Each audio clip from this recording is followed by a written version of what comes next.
नमस्कार मित्रों, आइए सुने गुरुदेव रवींद्रनाथ ठाकुर के मर्मस्पर्शी उपन्यास नष्ट नीड़ की आगे की कथा। भूपति ने जब अपने अखबार के काम से छुट्टी ली थी, तब उन्होंने अपने मन में भविष्य का चित्र खींच लिया था। उन्होंने प्रतिज्ञा की थी कि वे किसी तरह की दुराशा या बेकार के काम में नहीं फंसेंगे। चारू को लेकर पढ़ाने लिखाने, लाड़ प्यार करने और प्रतिदिन के गृहस्थी के कामकाज में जीवन बिता देंगे। सोचा था कि गृहस्थी का जो सुख सबसे आसान और मधुर है, हमेशा हिलाने डुलाने लायक और साथ ही पवित्र और निर्मल है, उसी सहज प्राप्त होने वाले सुख से वे अपने जीवन गृह के एक कोने में सांझ का दीप जलाकर एकांत शांति को घर में छा देंगे। हंसी मजाक, गपशप और आपस में मनोरंजन करना, इन सब में ज्यादा कोशिश की जरूरत नहीं और सुख भी काफी है। किंतु वक्त पड़ने पर देखा गया कि वह सुख इतना सहज नहीं है। जिसे कीमत देकर नहीं खरीदना पड़ता, वह अगर अपने हाथ के पास अपने आप न मिले तो उसे फिर कहीं से भी किसी तरह ढूंढ निकालना मुश्किल है। आखिर भूपति किसी भी तरह चारू के साथ घनिष्ठता नहीं बना सके। इसके लिए उन्होंने अपने को ही दोषी ठहराया। सोचा कि 12 साल तक लगातार अखबार में लिखते लिखते वे स्त्री के साथ कैसे बातचीत या गपशप की जाती है, इस विद्या को ही भूल गए हैं। अब सांझ के दीपक के जलते ही भूपति आग्रह के साथ घर आ जाते हैं। वे दो एक बातें करते हैं, चारू भी दो एक बात करती है, किंतु उसके बाद उनके कुछ समझ में नहीं आता कि क्या करें।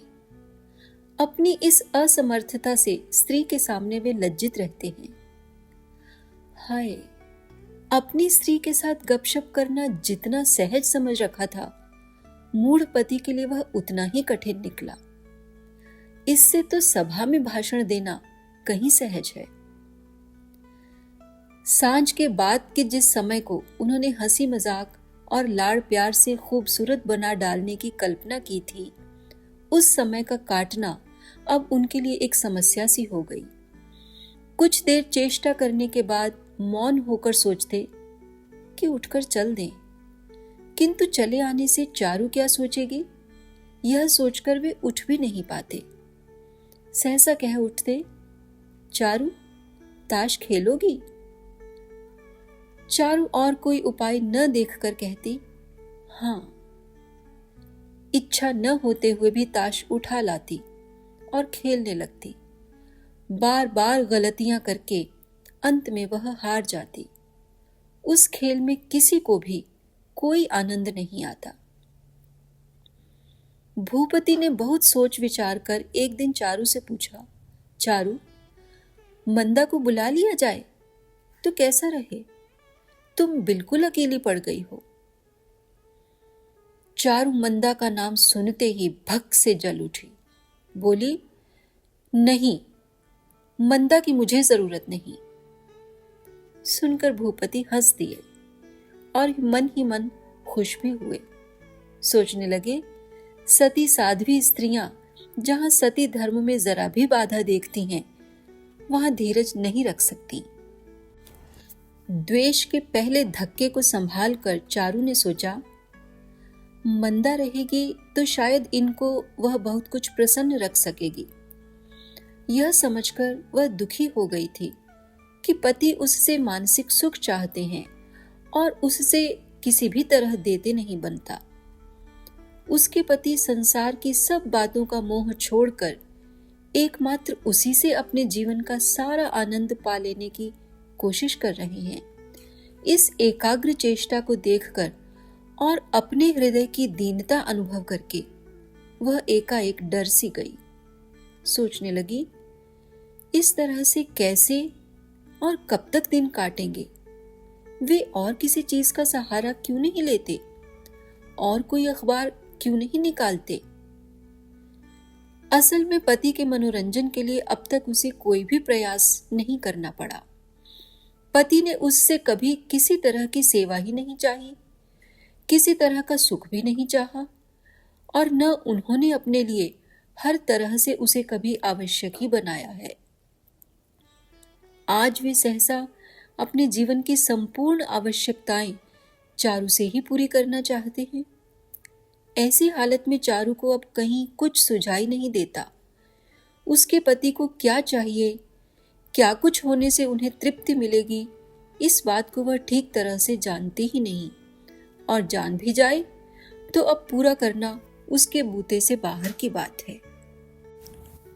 भूपति अगर धीरे धीरे आगे बढ़ते तो चारू के लिए शायद इतनी कठिनाई नहीं होती, किंतु सहसा एक ही रात में दिवालिया होकर उन्होंने जो रीता भिक्षा पात्र चारू के आगे बढ़ा दिया, उससे वह बड़े पसोपेश में पड़ गई।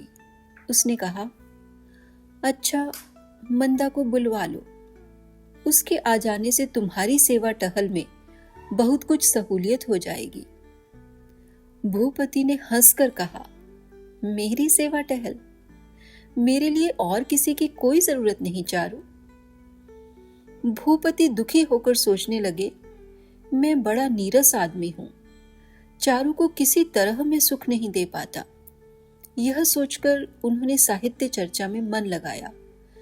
मित्रों में से कोई उनके घर आता तो आश्चर्य के साथ देखता कि भूपति टेनिसन, बायरन, बंकिम चंद्र आदि की रचनाओं में गले तक डूबे हुए हैं। इस आकस्मिक कविता प्रेम को देखकर उनके मित्र खूब मजाक उड़ाने लगे। भूपति हंस के कहते, अरे भाई, बांस में भी फूल लगते हैं, पर कब लगते हैं उसका कोई ठीक नहीं। एक दिन शाम के वक्त भूपति ने अपने कमरे की बड़ी बत्ती जलाकर बहुत ही संकोच के साथ चारू से कहा, एक रचना पढ़ के सुनाऊं? चारू ने कहा, सुनाओ ना। भूपति ने कहा, क्या सुनाऊं? चारू बोली, जो तुम्हारी इच्छा हो। स्त्री की तरफ से ज्यादा आग्रह न देखकर भूपति का मन जरा दहल गया। फिर भी साहस लाकर बोले, टेनिसन का अनुवाद करके तुम्हें सुनाता हूं। चारू ने कहा, सुनाओ। किंतु सब मिट्टी हो गया। संकोच और मरे हुए उत्साह से भूपति का पढ़ना अटकने लगा। समझाने के लिए ठीक ठीक शब्द उपस्थित नहीं हुए। अंत में चारू की सूनी नजर देखकर समझ गए कि उसका मन नहीं लग रहा है। दीपक की रोशनी से भरे उस छोटे से कमरे में रात के एकांत फुर्सत में वैसा भराव आया ही नहीं जैसा आना चाहिए था।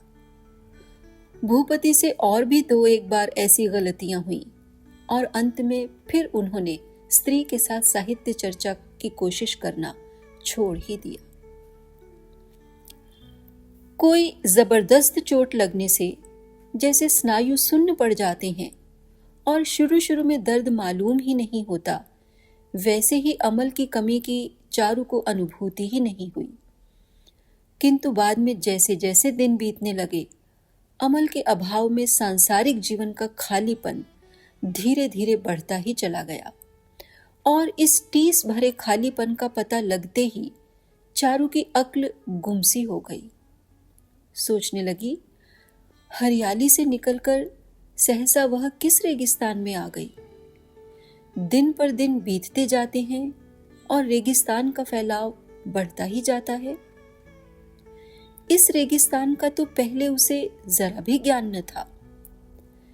नींद उचटते ही सहसा उसकी छाती में धक सी हो जाती। याद आ जाता, अमल नहीं है। सवेरे जब वह बरामदे में पान लगाने बैठती है तो क्षण क्षण में मालूम होता रहता कि अमल पीछे से नहीं आएगा। कभी कभी अनमनी होकर वह ढेर के ढेर पान लगा डालती और फिर सहसा याद चली आती कि ज्यादा पान खाने वाला आदमी तो है ही नहीं। जब कभी भंडार घर में पैर रखती, उसे याद आ जाता, कि अमल के लिए कलेवा नहीं निकालना है। मन की बेचैनी घर के आंगन में जाकर उसे याद दिला देती, आज अमल कॉलेज से नहीं आएगा। किसी नई पुस्तक की, किसी नई रचना की, किसी नई खबर या नए मजाक की किसी से कोई आशा नहीं करना है। न कोई सिलाई का काम करना है, न कोई लेख लिखना है और न कोई शौक की चीज ही मंगवा कर रखना है। चारू अपनी इस गहरी तकलीफ और बेचैनी से स्वयं चकित है। भीतर की कसक में निरंतर टीसों से उसे भय होने लगा। बार बार वह अपने आप से पूछने लगी, मुझे इतना दुख क्यों हो रहा है? अमल मेरा ऐसा क्या लगता है जो सिर्फ उसके लिए इतना कष्ट सहूं? मुझे हो क्या गया? इतने दिन बाद मुझे यह क्या हो गया? नौकर नौकरानी और रास्ते के मुटिया मजूर तक निश्चिंत होकर घूमते फिरते हैं, फिर मेरा ऐसा हाल क्यों? भगवान ने मुझे ऐसी आफत में क्यों डाल दिया? इस तरह वह अपने मन से बार बार प्रश्न किया करती और आश्चर्य में उलझती रहती, किंतु उसके दुख में जरा भी कमी नहीं आती। अमल की याद उसके अंदर और बाहर ऐसी भर गई है कि कहीं भी उसे भागने पर राह नहीं मिलती। भूपति को अमल की यादों के आक्रमण से कहां तो उसकी रक्षा करनी चाहिए, उल्टे उसका घुटने के दर्द को सहता स्नेहशील मन बार बार चारू को अमल की ही बात याद दिला देता है। अंत में चारू ने पतवार छोड़ दी। अपने आप से लड़ना उसने बंद कर दिया और हार मानकर अपनी हार को बिना विरोध के स्वीकार कर लिया। अमल की याद को उसने आदर के साथ हृदय में बैठा दिया। धीरे धीरे ऐसा हो गया कि एकाग्र मन से अमल का ध्यान उसके लिए छिपे हुए गर्व का विषय हो गया। अमल की याद ही जैसे उसके जीवन का श्रेष्ठ गर्व है। गृह कार्य से फुर्सत में उसने इसके लिए एक समय निश्चित कर लिया। उसमें वह एकांत कमरे में दरवाजा बंद करके अमल के साथ अपने बीते दिनों की प्रत्येक घटना याद किया करती। कभी तकिए पर औंधी पड़कर बार बार कहती रहती, अमल अमल अमल, और समुद्र पार से मानो उसके कान में उत्तर आता, भाभी, क्या है भाभी? चारू आंसू भरी आंखें मीच कर कहती, अमल, तुम नाराज होकर चले क्यों गए? मैंने तो कोई दोष नहीं किया। तुम यदि हंसी खुशी से विदा होकर जाते तो शायद मैं इतना दुख नहीं पाती। अमल के सामने होने पर जैसे वह बात करती, ठीक उसी ढंग से वह कहती रहती, अमल, मैं तुम्हें एक दिन के लिए भी नहीं भूली, एक दिन को भी नहीं, एक क्षण भी नहीं। मेरे जीवन में अच्छी चीजें तो सब तुम्ही ने पहनाई खिलाई हैं। जीवन के उत्तम भाग से प्रतिदिन मैं तुम्हारी ही पूजा किया करूंगी। इस तरह चारू ने अपनी संपूर्ण घर गृहस्थी के सारे कर्तव्यों की परतों के नीचे सुरंग खोदकर उस सुनसान और सन्नाटे भरे अंधकार में आंसुओं की लड़ी से सजे छिपे हुए शोक का एक गुप्त मंदिर बना लिया। वहां उसके पति या संसार के और किसी का कोई भी अधिकार नहीं रहा। वह स्थान जितना छिपा हुआ है उतना ही गंभीर और प्यारा है। इसी मार्ग से वह संसार के संपूर्ण बनावटीपन को त्याग कर अपने उघड़े हुए आत्म स्वरूप में प्रवेश किया करती। वहां से बाहर निकलकर घर संसार का चेहरा लगाकर फिर हंसी मजाक और काम धंधे की रंगभूमि पर आ जाती।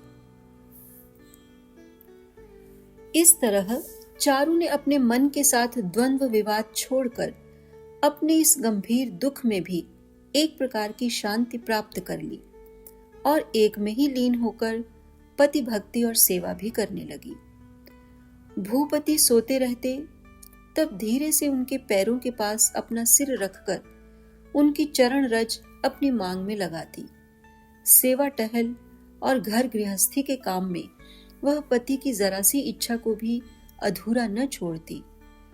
आश्रित और पालित लोगों के प्रति किसी तरह की उपेक्षा होने पर भूपति दुखी होते हैं, इस बात पर ध्यान रखकर वह उस काम में कतई गलती नहीं होने देती।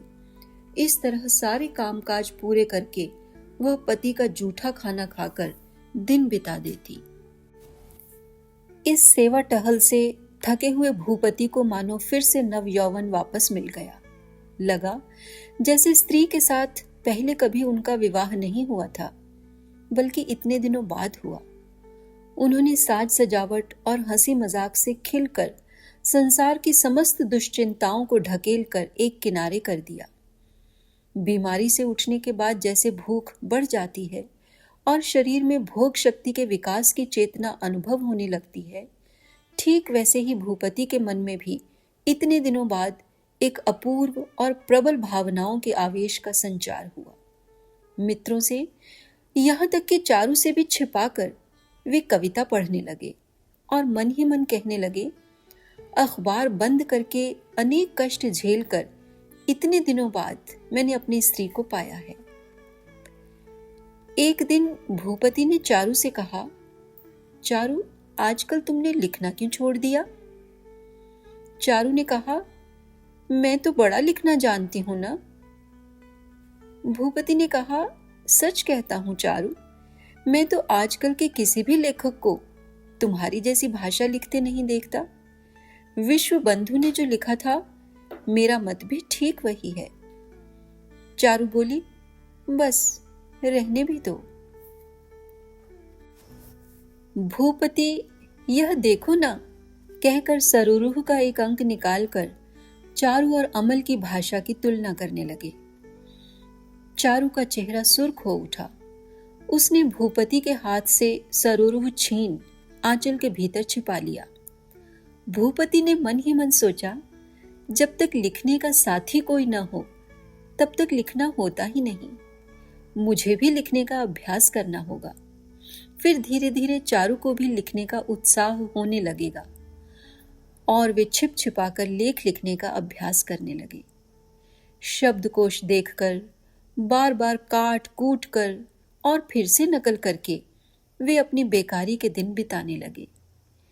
इतने कष्ट और इतनी कोशिशों से उन्हें लिखना पड़ रहा है, इसलिए अपनी रचनाओं पर धीरे धीरे उनका विश्वास और लगाव बढ़ने लगा। इसके बाद एक दिन उन्होंने अपनी एक रचना किसी और से नकल करवाकर चारू के हाथ में दी और हंसते हुए कहा, मेरे एक मित्र ने हाल ही में लिखना शुरू किया है। मैं तो कुछ समझता नहीं, तुम एक बार पढ़ के देखो तो सही, कैसा लिखा है। चारू के हाथ में कॉपी देकर वे भय, शंका और आवेग लिए हुए बाहर चले गए। मासूम भूपति के इस छल को चारू फौरन ताड़ गई। चारू कॉपी उलट पुलट कर पढ़ने लगी। लिखने का ढंग और विषय देखकर जरा हंसती, फिर सोचने लगी, पति भक्ति के लिए वह इतने उपाय कर रही है, फिर क्यों वे ऐसा लड़कपन करके उसकी पूजा सामग्री को बिखेर देते हैं? उसके मुंह से वाहवाही सुनने के लिए इतना उद्यम क्यों? वे यदि कुछ भी न करते, उसके मन को अपनी ओर आकर्षित करने के लिए यदि हमेशा प्रयास न करते रहते, तो पति की पूजा करना उसके लिए सहज ही होता। वह चाहती है कि भूपति किसी भी अंश में अपने को उससे छोटा न करे। चारू ने कॉपी को मोड़कर मुट्ठी में दबा लिया और तकिए के सहारे बैठकर दूर देखती हुई बहुत देर तक न जाने क्या क्या सोचती रही। अमल भी इसी तरह उसे अपनी नई रचना पढ़ने के लिए दिया करता था। सांझ के बाद उत्सुक भूपति शयन कक्ष के सामने वाले बरामदे में फूलों के गमले देखने लगे। चारू से कोई बात पूछने का उन्हें साहस नहीं हुआ। अंत में चारू को ही बात करनी पड़ी। यह क्या तुम्हारे मित्र की पहली रचना है? भूपति ने कहा, हाँ। भूपति अत्यंत प्रसन्न होकर सोचने लगे, अब इस बेनामी रचना पर अपना नाम कैसे डाला जाए। इसके बाद भूपति की कॉपियां बहुत जल्दी जल्दी भरने लगी और नाम प्रकट होने में भी देर नहीं लगी। धन्यवाद मित्रों। उपन्यास की अब तक की कहानी आपको कैसी लगी? कमेंट करके हमें अवश्य बताइएगा। आगे की कथा सुनने के लिए हमारे साथ जुड़े रहें, हमारे चैनल को सब्सक्राइब करके। जल्दी ही फिर उपस्थित होंगे इस धारावाहिक उपन्यास की अगली कड़ी के साथ। नमस्कार।